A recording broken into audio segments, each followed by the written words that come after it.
Hey guys, introduction to the TGL method. So creating a diet using math. First thing to understand is that you're on a diet now. A diet is just a description of your daily food consumption. A better way to describe it might be taking control over your daily food consumption based on a certain goal rather than leaving it up to the gods of chaos, right?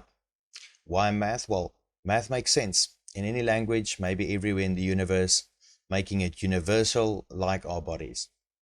We all have that in common. We have our bodies, they require food and water, and there's small genetic differences, of course, such as blood types and body types, but that has a 5 or 10% overall difference in the result person to person. So don't let it throw you out too much thinking it might be half or even double or something like that. I'm not trying to be too technical. I'm just trying to be general. The idea is not to be too technical, yet yield results. The body has height, a weight, and it's used for things which use energy, food, fat, and of course, fat storage. Normal bodily functions require a minimum amount of calories, which I use the multiplier 10 for example. This is the lowest I would go for our purposes. And for gain, 15, of course. Water should be between 3 and about 4 liters every day. So, of course, I said in 1, 2, 3, right? So quick. Get your total calories. We're going to decide a breakdown. And step 3, you're going to adjust, rinse, and repeat the whole time. This is the simplest way I could think to explain of how I can create a diet now that we agree on what a diet is and actually just taking control of it, right? We should change the way we think about it. If I'd say, I'm not in a diet, you'd understand exactly what I was saying. But does that mean I'm not on eating anything? No diet, no food? What you think I mean is I eat whatever I want, or the translation, of course, my diet is bad because I eat whatever I feel like or what is most convenient. The truth, though, no need to explain or justify it. It is what it is. Nobody really cares except you if you're here and you want to make a change. So step 1, get your total calories straight first. We're going to subtract the fat. Your total body mass less your fat mass. This could be a rough estimate, but try to be real about it. Don't over or underestimate. But between 1 and about 5% off could be okay to start with, because remember, in step 3, we're going to readjust. Examples could be 100 to 100 kilograms, which is about 220 pounds, with about 15% fat. That's about 85 kilograms or 187 pounds. I don't want to feed your fat. I want to feed the body, the mind, the muscle. Why do we want to feed the stored energy, right? So work out the low, medium, or high starting point. So using the 187 pounds to work out a calorie limit per day. 10 being extremely low, and of course 15 being high. So let's put it to the test. About 187 pounds times the 10 multiplier gets us about that 1870 calories, which is on the very low side. So depending on our protein intake and our training and activity level, you could have even reduced muscle mass, but of course muscle maintenance at best, and of course aggressive fat loss. At the 13 multiplier at about 2,431, so we can see there's a big jump from the 10 to the 13 because there's two multipliers in between. I mean, if you wanted to go a little bit higher, use an 11 or a 12 multiplier, and the average here being 13 of about 2,431. We would keep you kind of maintained and gaining muscle mass over time and a maintained fat loss, depending, of course, of your calorie breakdown and consistency on your diet, and of course your activity levels.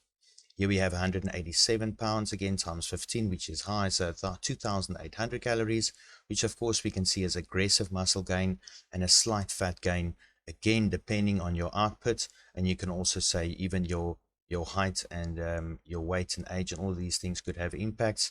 But as I've said, small impacts which you can adjust for to still keep on gaining results. Here we've got step 2. Apply one of my pies to decide your breakdown. Option 1, 2, or 3.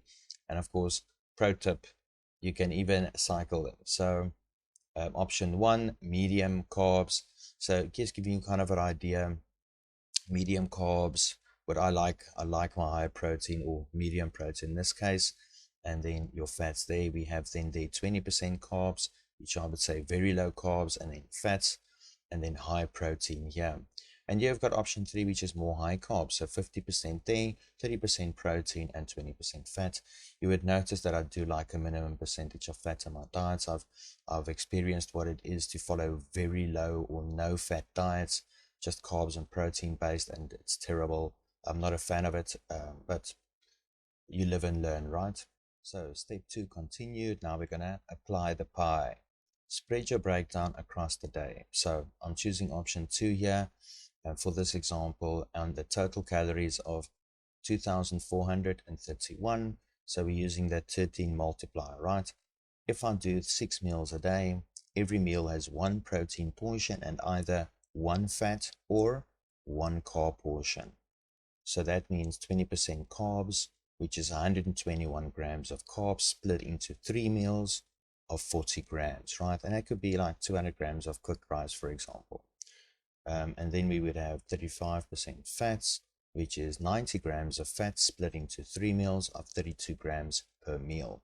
And then we have protein, of course, which is my favorite, just over 1,000 calories, 273 split into 6 meals of 45 grams per meal, bringing my total to 2,431 calories per day. As I said, this could be very close to, right?